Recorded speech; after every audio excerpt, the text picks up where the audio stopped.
So next பார்த்தீங்க அப்படின்னா அரசின் முன் அனுமதி இல்லாமல் காப்பீட்டு துறையில் 100% எஃப்டிஐ. ஸோ இந்த டாபிக் பார்த்தீங்கன்னா group 1 main syllabus paper 4 foreign direct இன்வெஸ்ட்மெண்ட்ல வந்து கவர் ஆகும்.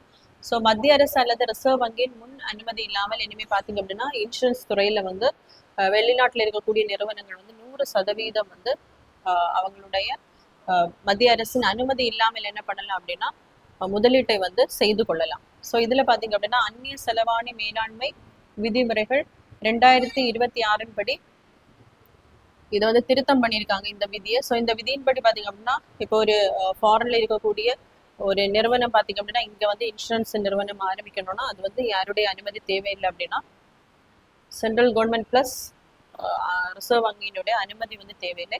ஸோ இது எதற்கு மட்டும் அனுமதி இருக்காங்க அப்படின்னு பார்க்கும்போது ஜெனரல் இன்சூரன்ஸ் கார்பரேஷனுக்கு மட்டும்தான் 100% எஃப்டிஐ பொருந்தும்.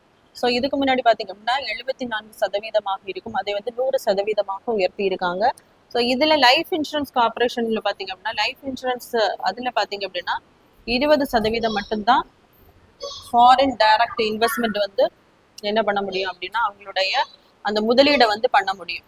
ஸோ இதற்காக கொண்டு வரப்பட்டுள்ள அந்த திருத்தம் பார்த்தீங்க அப்படின்னா சப்கா பீமா சப்கி ரக்ஷா. ஸோ காப்பீடு சட்டங்கள் திட்டம் வந்து மசோதாவை பார்த்தீங்க அப்படின்னா நாடாளுமன்றத்தில் வந்து நிறைவேற்றப்பட்டிருக்கு. ஸோ இதன் அடிப்படையில் இனிமேல் எந்த ஒரு ஃபாரின் கண்ட்ரியா இருந்தாலும் அந்த இன்சூரன்ஸ்ல அதாவது ஜென்ரல் இன்சூரன்ஸ்ல பார்த்தீங்கன்னா 100%, அதே மாதிரி எல்ஐசி லைஃப் இன்சூரன்ஸ்ல பார்த்தீங்க அப்படின்னா 20% என்ன பண்ண முடியும் அவங்களால இன்வெஸ்ட்மெண்ட் பண்ண முடியும்.